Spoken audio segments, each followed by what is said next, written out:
What up, y'all? It's your man, Abuamerican. So, what's good, people? Good morning.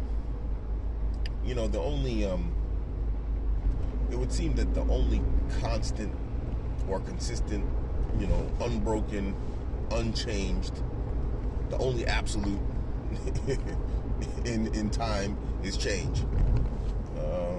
Crazy as it is. One thing that's changed is just how women have made themselves, the extremes to which women have gone to make themselves a commodity. That is just getting worse and worse and worse. And if any women are watching this, Muslim or non-Muslim, I really want you to think about yourself and your behavior and how you treat yourself. Because there's usually speed camera. There's usually a massive difference between how you behave and how you say you want to be treated. And for the guys, you have to understand. Now, here, what we're going to do is that's the speed camera. Let me slow down. So now what we're going to do is we're going to look at, I talk about red pill rot, but here's the part where you can use red pill knowledge in a beneficial way. When we look at women and their behaviors as universal, so one common trait amongst women, irrespective of religion, race, ethnicity, society, culture, all that type of stuff, and all the differences between human women across the planet, if there's a constant behavior, then we understand that this is a biological thing that's being expressed socially.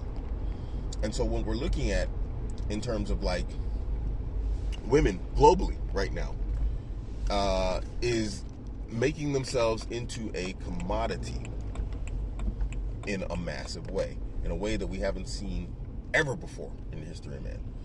And I mean, I don't know if I said this, but OnlyFans is a good example. They've made their bodies, their sexuality into a commodity. Sisters are out here asking, like I said before, for $20, $30, $40, $50,000 mahars.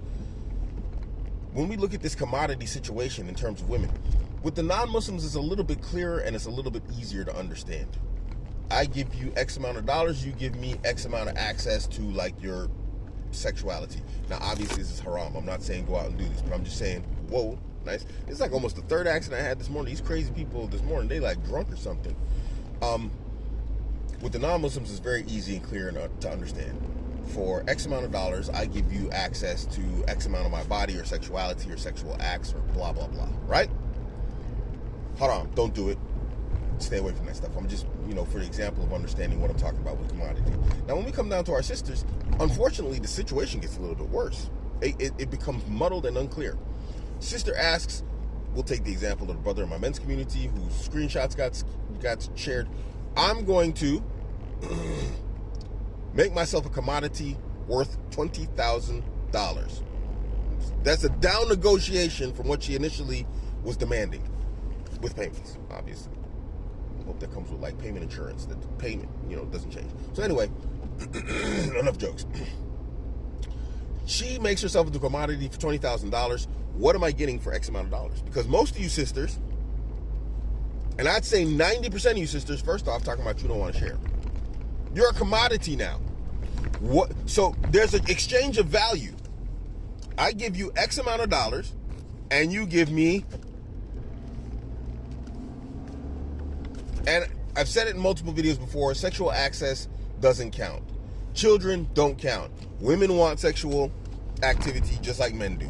I know a lot of guys out there don't believe that, but women actually want to get down and, have halal relationships, sexual relationships, just like their husbands do.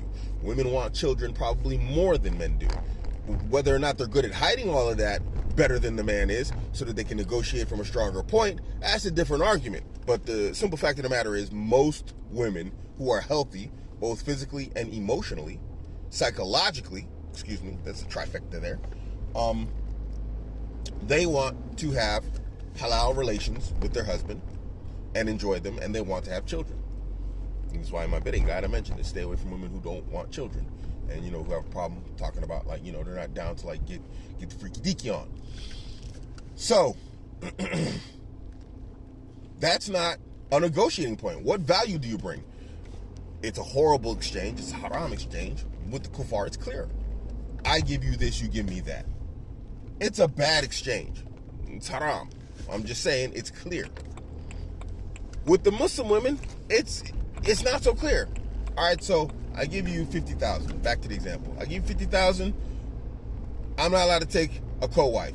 I'm supposed to cook and I'm supposed to clean. I'm supposed to do this, I'm supposed to do that. You just want to, all these stipulations and conditions that sisters put on themselves and their marriage contracts and in their marriage contracts, and at a premium price. So what exactly, what commodity, if you're going to make yourself a commodity, what is the positive in purchasing this, massively overpriced commodity? And this is the situation I'm seeing a lot of brothers with. And here's the thing. Really, if you look at it, the commodity is the brothers. It really is. Because brothers are like, okay, I'll marry you, and then you get to be a stay-at-home wife, and then I'm going to cook and clean, and I'm going to do this, and I'm going to wash, and I'm going to do the laundry, and I'm not going to marry another woman. Who's winning here? And you know what? And then here's the thing. I'm going to finance your life, the life of a 5-year-old, because 5-year-olds get to stay at home, they go to school and everything, but you know what I'm saying. You get to stay at home, run around in pajamas or whatever else. That life of a 2-year-old, eating cookies and whatever else and watching TV or whatever it is you do when you're at home, not doing anything, not cooking, not cleaning or whatever else. I don't know what the heck you're going to do all day. You get that life, and then I got to pay you $20,000 so you can live that life.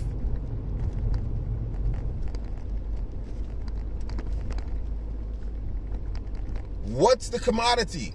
It's something that has value, that's traded, bought, and sold.